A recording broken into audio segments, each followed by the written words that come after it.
We're here to wrap it up today. We're wrapping up the year and then also some time that we've spent together talking about your production. It's really phenomenal to look at all the data that's coming out about the market and how few home sales they are and how many you have done yourself and being in the top 1%. So if you could go back to telling yourself, that agent, when you're trying to make that breakthrough, when you're trying to get to that next level, what would you tell him? Like, just focus on this, or just do these couple of things and everything else will work out.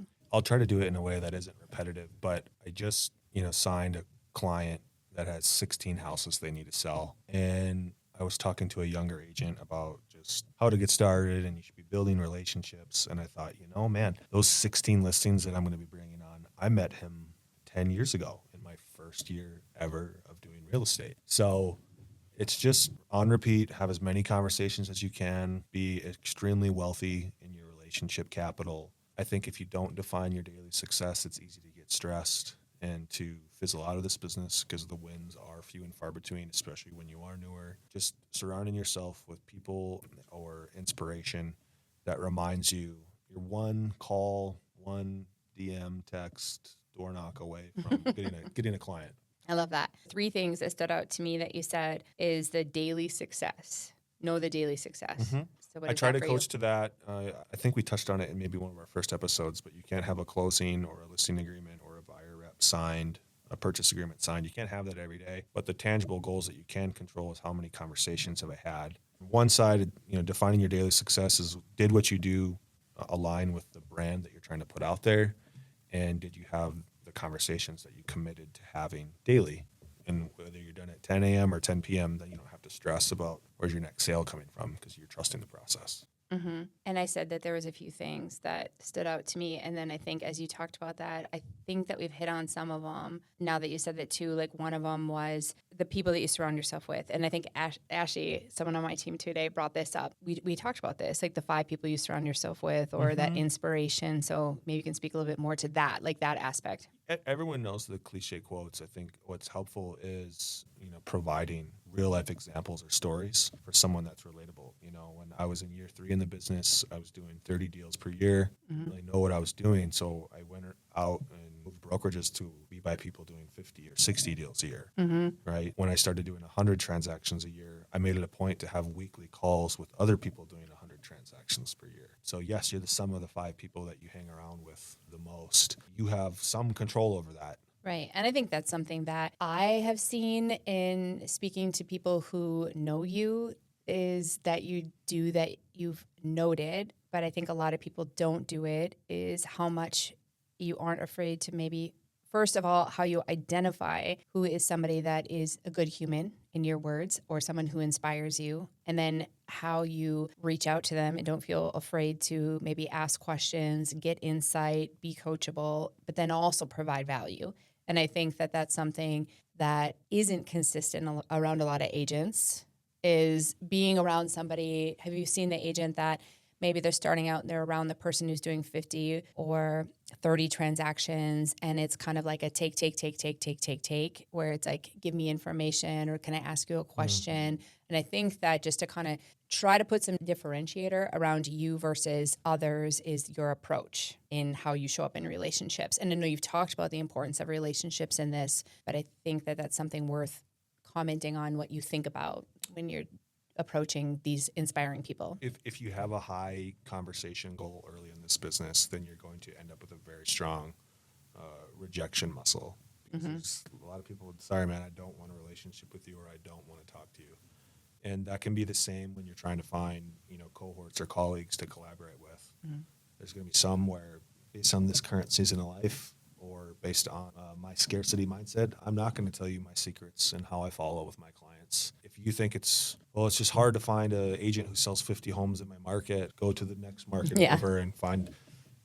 One of my favorite sayings is, we're just real estate agents, so don't worry. There's plenty of us to go find. And if 50% of the 1% is collaborative, or 10% of the 1% is collaborative, there's still a good chunk of people for you to go and find. And it's never been easier, thanks to cell phones, to just scope them out, see who's willing to share. And then it's pretty easy to lead with value. I think If you're hustling, that you always have some tip that you're doing to hustle, and you can lead with that and see if they reciprocate. Value and leading with value is important. And I think sometimes we underestimate, even if you're starting out, you have the value and the perspective of what it's like to be someone who's starting out, or what it's like with some of the agents that you cross or experience. And that can be valuable to somebody who's doing more. I mean, there always is something, is my point, of your value. Always. You don't have to be at the top of your game. You don't have to be whatever. You always have learned something, have some insight that maybe somebody else isn't focused on or have time for, that you can offer to a relationship. Even if it's your energy and positivity. Right. Because this is a lot of people that will just get negative or worn down. And if you're newer, it should be really easy for you to match or beat someone energy level or positivity level. Mm-hmm. And the other thing I want to ask you, and I again, we might have talked about this, but I think it's worth revisiting because I can't remember your perspective, but when you have conversations, like I see a lot of agents who have a lot of conversations, but nothing comes of them. And I know what you're saying is maybe it's not today, maybe it's in 10 years, because this one took you 10 years to get the 16 listings. It's a big win. But I would imagine that there has to be some goal or constitution around what kind of conversations you're having. Like, are they real estate focused? Is it meaningful conversations? And then maybe today versus if you go back and tell the person who's at 30 or 20 or 12, what kind of conversation should they be focused on having? If I could go back in time, Yeah. I would make this tweak. My goal when I'm reaching out to you, Beth, is to ask you questions about your life. What's going on at work? How's it going with your daughters? Is one of them going overseas, or did one of them come back? Like, I'm pulling from things I remember, I know. And my goal was always for you, hopefully, to ask me questions about my life. And I would find a non-salesy way to try to talk about the process. I'm doing this with my wife. I'm doing a bunch of showings right now. So I'm not talking about signing the buyer or selling the buyer. I'm talking about the process. But what I would have done sooner, which I figured out would really help me break through, is I would have tried to slip in what my goals were. Yeah.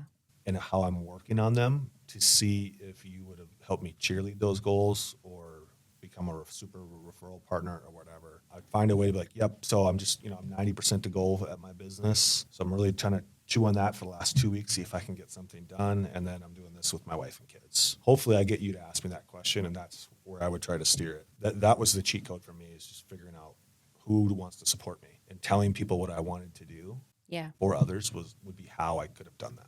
Yeah, and we talked about that in one episode about laying out your intentions and your goals, but I think it's worth revisiting because I can completely relate to this even in year 25, is I feel like I always wanted to show up and learn from somebody, be engaged, ask questions. I was always put my needs, or I didn't want to ask or talk about what I might be working on.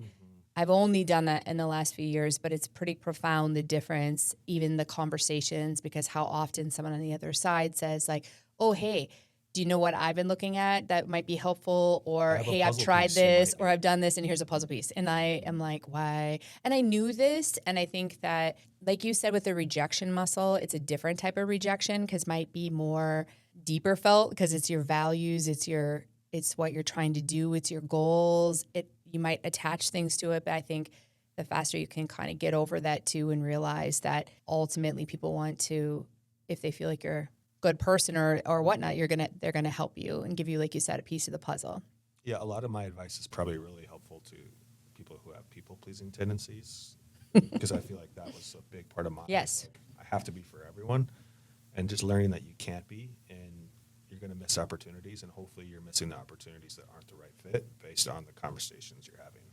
Yes, 100%. Took me a long time, people pleasing, and that's good for those people. To put a bow on it, if we can, this series, we talked about relationships being huge, consistency is huge, conversations are huge. There's a lot of like golden nuggets here as far as getting to that top. You don't have to be 1%, top 30%, top 10%. Sure. Whatever it is. But I think that one thing that is really important, especially leading into 2026 or this year, is that your mindset in a world that everything seems to be changing. Like every day I get text messages about an article, whether it's someone concerned about Zillow lawsuit or Google's coming into the scene or AI, the market that we're in, the lack of inventory, the interest rates. Like, how do you and what would you recommend to the agents out there? Because clearly you have to have a different mindset to do what you've done in the number of homes and not. So how does the noise, how do you filter that? And then what is the mindset that you'd recommend to people to be successful in the next year? Just like you should define your success, define what kind of mindset you want. What kind of human are you trying to be? What kind of agent are you trying to be for your sellers? Like I have some agents where I'm the person that makes sure you get the best deal, or I'm the person that makes sure that we're friends, really good friends, or I'm the person that just makes sure it gets done. Your mindset has to do with the brand that you're trying to put out. I'm trying to be more specific than like you should be positive, Yeah. you should be hardworking. Really, if you're going to do this for a set amount of time, what type of agent are you going to be? Are you the knowledge broker? Are you the therapist? Are you the grinder? Are you the I'll do it all for you? Depending on what you want your brand to be is where you tie it into mindset. I think it's really important to revisit your daily, like, hey, I had to have 10 conversations today. I need to do this every day.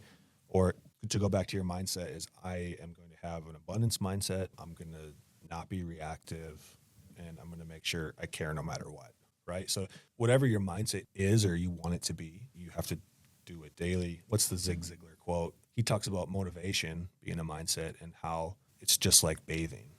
Being clean only lasts for a day. Yeah. I'm butchering his quote, but you need to do it every single day. You need to revisit it just to keep yourself on track. You really can't tell the difference between exercising between day 1 and day 5, but you certainly can between day 1 and day 300.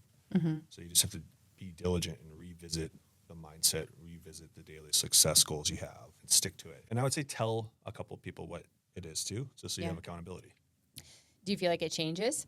Yes. Your personal life, your personal support system. Most of the market is noise, but the market obviously can change on you too. Again, who you surround yourself will help you mold that slowly over time too. Any final words, like in this, like as far as, again, the goal of being not to be a braggart, like about what you've done, but more to take some of the insight and perspective and all the conversations that you have with agents and how can I share these things and provide some insight and inspiration, some tactical, there's been a lot in this, like anything else you want to make sure that is said? Yeah, I think focusing on your own, nervous system, your own, stress responses, figuring out why you react certain ways to things in your own life will help you figure out why your clients react in certain ways.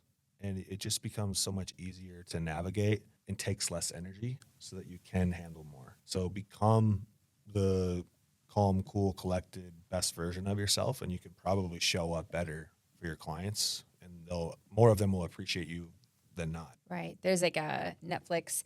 I love that. Like Stutz. I don't know if you ever watched it. Oh, I've watched it so many times. Too busy selling. I'm just watching Netflix over here.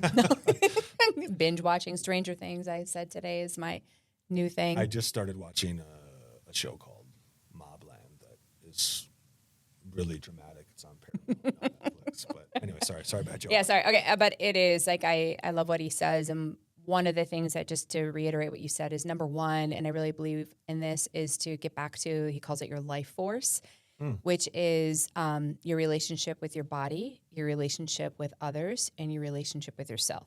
And no matter what is happening in your life, like your mindset, if you just go back to that basic pyramid, everything will come from that. Because if one of those things is off, like it's difficult to move forward. Yeah. We all know, agents who have some success but are, a little bit loopy, a little crazy, and usually their life is a little loopy, a little crazy too. So like build a really strong base and you'll be able to get to wherever you're getting to faster than I did. You won't have to jump around a bunch. But I think it's really profound. Like I was rereading it last night, but yeah, just think about that. Like I'm sure you can relate to this because I do in my life, especially in being an entrepreneur and doing a real estate business. When I feel stressed, when I feel overwhelmed, any of those things I'm off. Like if you just go back to sleep, going for a walk, taking care of your mindset, like just things are born from that, right? Like that momentum, even just getting outside and walking a block, or like you said, going to the gym once, making one conversation and having success, right? Get in action is the point, right? But not even so much before you go with others. It could be, but if you just start with yourself and get right with yourself, which is kind of what you were saying and alluding to that, how powerful that is in getting right with like the world around you. You know, if you're making consistently good decisions for yourself, you'll be able to make really good decisions for your clients, right? So you have to introspectively do the work here and there. Yeah, because when you're your best version of yourself, you probably would agree, that's when you're in flow state and just kind of crushing it out there. Yeah. When you have a calm, cool, collected mind and a ton of experience, you're almost unstoppable. If we could wrap it up, that would be the thing. Calm, cool, collected mind. I love it. Yeah, 3 C's. We're a lot of alliteration today. So thank you. Is there anything like in thinking about the next year that you would like to continue the conversation or talk about aside from what maybe others have said that they would want you to? 2026, I'm in the middle of setting big goals for myself. If you're also setting big goals for yourself, tell them to me and hopefully we can help each other. I love it. That's awesome.